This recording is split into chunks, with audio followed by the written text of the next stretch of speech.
কাদের কুদরত দারি বরকামাল আনতা রব্বি আনতা হাসবি যুল জালাল তুহি কাদের জলিলুল্লাহ জাহাদার বহর হালে তুহি মেরা নগহদার।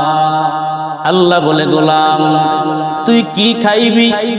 তোর জন্মের পর থেকে মরণ পর্যন্ত সকল খাবারের আয়োজন করলাম। তোর বাবা আয়োজন করে নাই, তোর মা আয়োজন করে নাই, তোর বন্ধু আয়োজন করে নাই, দুনিয়ার কেউ আয়োজন করে নাই, সব আয়োজন করলাম আমি আল্লাহ। এ বান্দা, আমি আল্লাহ এত সুন্দর খাবারের আয়োজন করলাম, যেই খাবারের মধ্যে কোনো ভেজাল নাই, এমন এক দামি দামি খাবার বান্দা তোকে খাওয়াইলাম।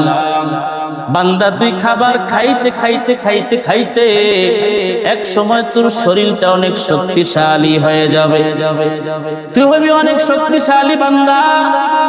এ বান্দা, এই শক্তি দান করেছি আমি আল্লাহ, আর কেউ তোকে শক্তি দেয় নাই, দুনিয়ার কেউ দিতেও পারবে না।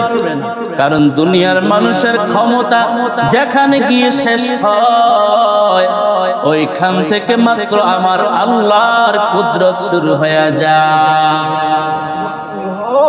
अल्लाह अल्लाह तू मेरा शम्सु कमर, अल्लाह अल्लाह तू मेरा जवा जहर, अल्लाह अल्लाह तू मेरा सत्तार है, अल्लाह अल्लाह तू मेरा गफ्फार है। एजন্য আল্লাহ বলে গোলাম আমি আল্লাহর পরিচয় নাও। এ বান্দা, কোথায় আমি আল্লাহর পরিচয় পাইবা? বান্দা, বাজারে খোঁজ করলে আমি আল্লাহর পরিচয় তুমি পাবা না। বান্দা, রাস্তাঘাটে খোঁজ করলে আমি আল্লাহর পরিচয় পাবা না। বান্দা, মাছ বাজারে খোঁজ করলে আমি আল্লাহর পরিচয় তুমি পাবা না। এ বান্দা, দুনিয়ার কোথাও আমি আল্লাহর পরিচয় পাইবা না। গোলাম রে, ও গোলাম, মসজিদে যখন আজান হয়, আজানের পরে গিয়ে তুমি আমি আল্লাহ পাকের কুদরতের কদমের মধ্যে সিজদায় পড়ে আমি আল্লাহ পাকের পরিচয় তুমি ওখান থেকে পেয়ে যাইবা। এ বান্দা, মসজিদে যাও।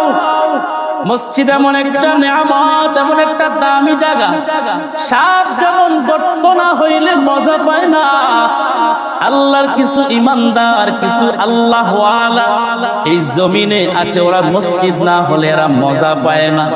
ওই আল্লাহর বান্দা দোকানে গিয়েও মজা পায় না, ওই আল্লাহর বান্দা বাড়িতে থাইকেও মজা পায় না।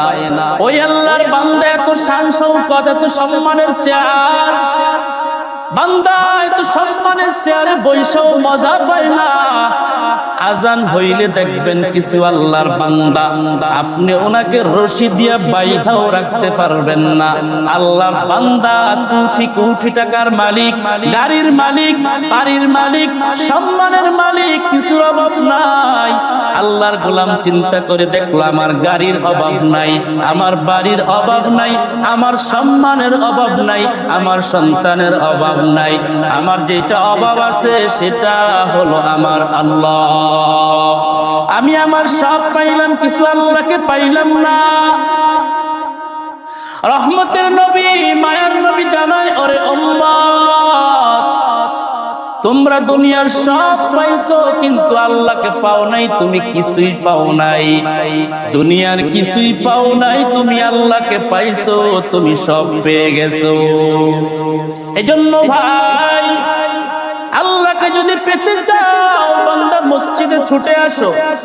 মসজিদে আইসা নামাজ আদায় করো, কান্নাকাটি করো, আর বলো আল্লাহ আপনি আমাকে ক্ষমা করে দেন, ও আল্লাহ আপনি আমার নামাজ কবুল করেন, রুকু সিজদা কবুল করেন। আয় আল্লাহ তাআলা একদিন দুনিয়ায় আমি ছিলাম না, আপনি আমাকে পাঠাইলেন, আবার একদিন এই দুনিয়ায় থাকবো না, দুনিয়ার জায়গায় দুনিয়া পড়ে থাকবে, গাড়ির জায়গায় গাড়ি পড়ে থাকবে, বাড়ির জায়গায় বাড়ি, সন্তানের জায়গায় সন্তান, দুনিয়ার ক্ষমতার জায়গায় ক্ষমতা। এই ক্ষমতা আপনাকে কিছুই দিতে পারবে না।